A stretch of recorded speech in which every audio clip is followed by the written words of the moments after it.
knowing that my intuition isn't just my inner world, my intuition isn't just the voices that are going on in my head, but it comprises of a lot of different, if you like, parts of me.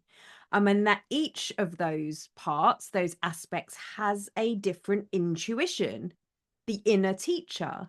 That some of those parts of me were there to keep me safe, were there put on as strategies for whatever reason that I needed at the time.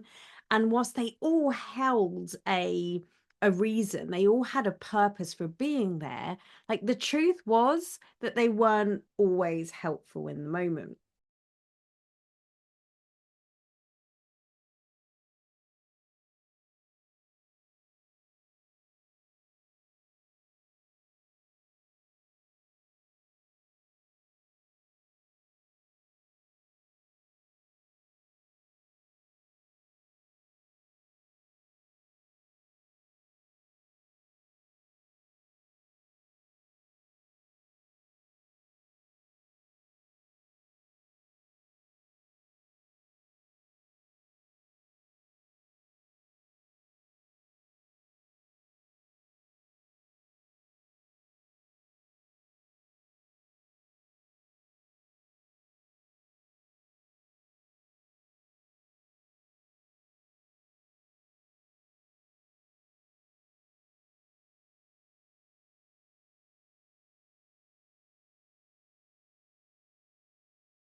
And if you took on board what we were speaking about last week, well, perhaps you realize quite how powerful the knowing of that is. And as always, there's another layer that sits with this. There's a deeper understanding that unfortunately can be the thing that gets in the way. And I say this because this is entirely what happened to me when I started to know these inner voices, and I see it with my clients um and I see it with my clients over and over again, that even though we begin to develop this skill, if you like, of recognizing when something feels like it's loud, like it's urgent, like it's overwhelming, like it needs it for now. And then that other voice that many of us call our intuition, but we might know as our higher wisdom or our higher guidance, that kind of still place, that observer place that sits in the middle of that, this quieter aspect, this truer aspect, and how that begins to feel. Well, the real challenge then starts to happen. Because I think for a lot of us, the challenge isn't hearing the signal. I think that many of us begin to notice the subtleties, if you like, between the different voices or feelings or how we're receiving it. Is two things. It's one, making the space for it and asking those questions, which is a skill you can develop. But the second part is trusting it, because the moment that that signal comes in and comes on board, that you have that idea, that knowing, that pull towards something, the noise, the rest of it gets louder, right? If you're about to start a move towards the direction of your dreams, so that might be reaching out to the person that you really want to build a relationship with. It might be releasing a program. It might be reaching out to that author or that actor or that celebrity that you really want to have on your podcast, right? That the moment you have that pull, then what happens? Our fear kicks in, our doubt appears, our logic then starts to try and make sense of it. And then that signal that felt so clear and right in the moment becomes like confusing. We start to wonder, was this really right for me in the first place? Is this now intuition coming on board? Is this a feeling telling me no, that that's not right? Um, and so the question really that I want to explore today in the podcast is, how do we make decisions from our signal? Especially when fear can feel so convincing. Because really, I don't think that the real problem is people struggling with intuition. I think most of the time we know the right thing to do. I think that we struggle more with trusting ourselves. And it's that moment, that space between that knowing and that acting, where it can be make or break.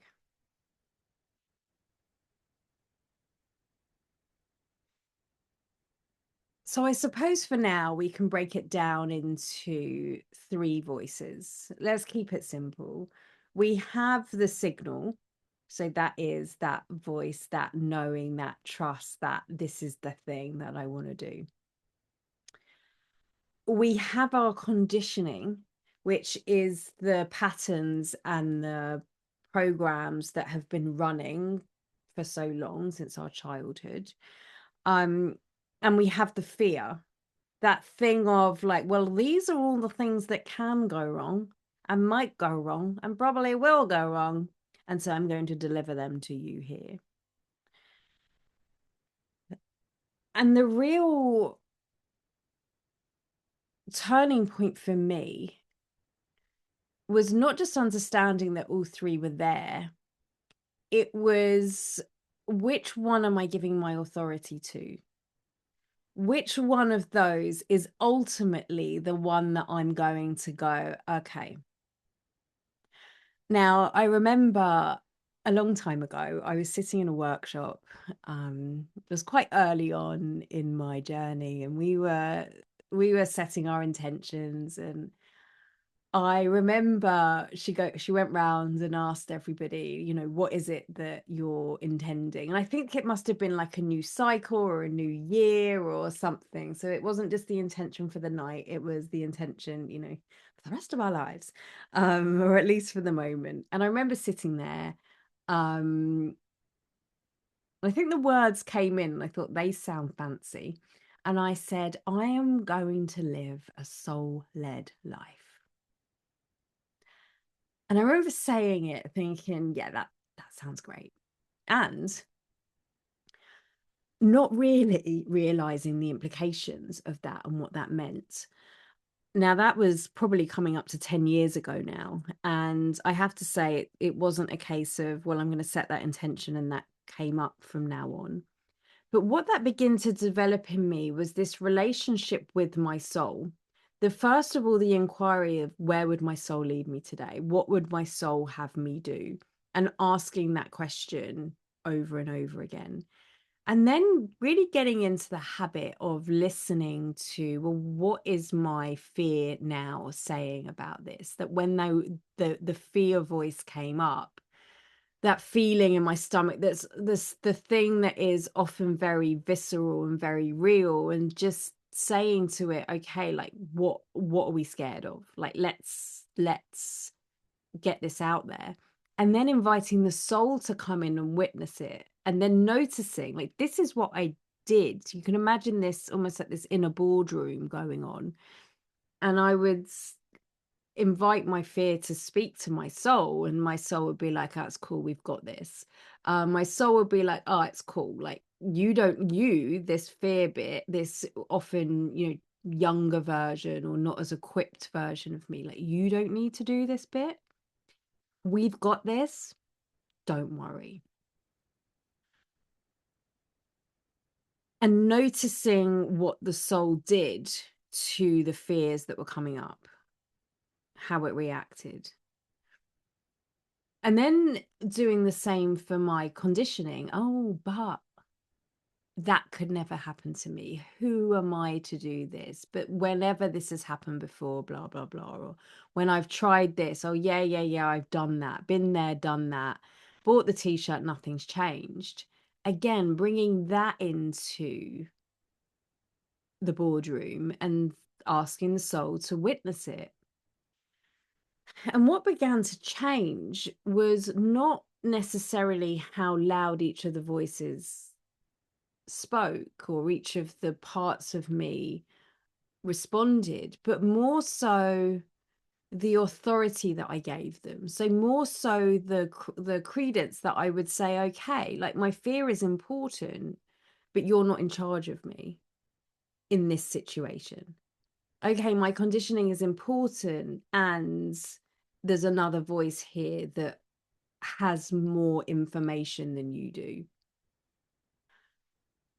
And I began to subtly at first understand that my fear wasn't my enemy and that my conditionings weren't really my enemy, because my conditionings had got me here. My strategies had kept me alive. They'd kept me safe. They'd led me to knowing more than I could really have ever dreamed of in those moments. But knowing, I think this is what the soul did, is it helped me realize that there is so much more than what's already happened, that there's so much more that we're becoming, that none of that was wasted, and that we are moving into something more.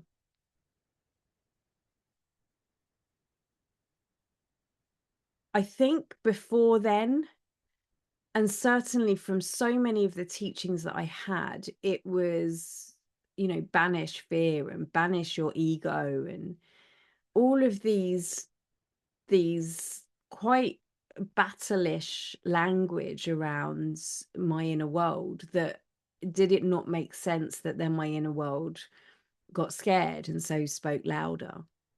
This approach seemed to be more integrative. This approach seemed to be more, I'm connecting in with all of me. I'm understanding more about who I am and what wants to be said. And then making the choice. Because the truth is this, I could have at any point followed the voice of my fear, and like, it wouldn't have been terrible. It would have just kept me safe. I could have at any point followed the voice of my conditioning. And I will say this, I probably did many times. Again, this isn't a case of, well, now I know better, I'm going to do better, because sometimes we know better and then it takes 1,000 attempts for us to actually like trust it and do better. But this is the point, that day when I said I'm going to live a soul-led life and I began to develop this relationship with my soul, I began to realize something really important, that my soul was never going to lead me wrong. My soul might lead me into more of my fears. My soul might take me to some really uncomfortable horizons. My soul might stretch me. It will stretch me into more than I ever thought was possible. And that certainly isn't easy. But the more I practiced this, the more I got curious with it, the more I was like, well, let's just see what happens. The more I realized, looking back in hindsight, yes, it might have taken me through some uncomfortable situations. Yeah, it might have taken me on some seeming detours, but look who I met because of that. Look what I learned because of that. Look what I achieved because of that. Look what I experienced because of that. And it was that trust that really began to change how I would respond and which part of me I was saying yes to.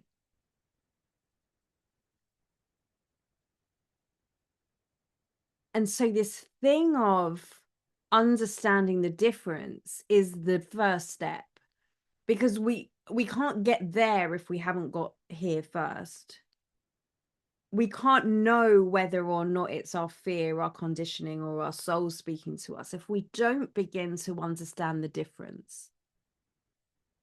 But then the next step of that is, I'm going to listen to you all, which, by the way, does two things. One, it gives you this really great relationship. It really helps you understand, well, fear comes from here, conditioning comes from here, soul comes from here. You begin to feel the different qualities of it. But also it gives you that separation that none of these are in charge of me. None of these are true. None of these opinions, which is what they are actually me. And so now I have a choice. Now I choose, which one am I going to listen to? Or maybe we bring in another aspect of, well, how do I satisfy this while still following this? I don't feel safe enough. My nervous system is wired for this or not wired for this. What do I now need to do? How do I bring this together? And that, I think, is what changes everything. This willingness to hear these three voices, this openness to, actually, I have a choice here, that I don't just have to be run by my subconscious programmings. I don't just have to be run by what I thought was possible when I was under 7. But actually changing the percentage of how much authority I'm giving into those different aspects of me.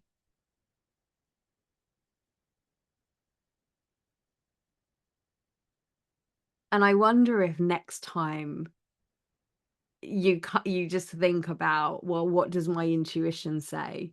Or how did I get here?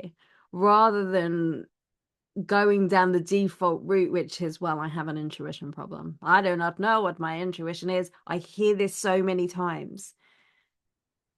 Like, what if we just said, oh, I have an authority problem. I have an issue with what I am giving my authority to. It's a pattern interrupt.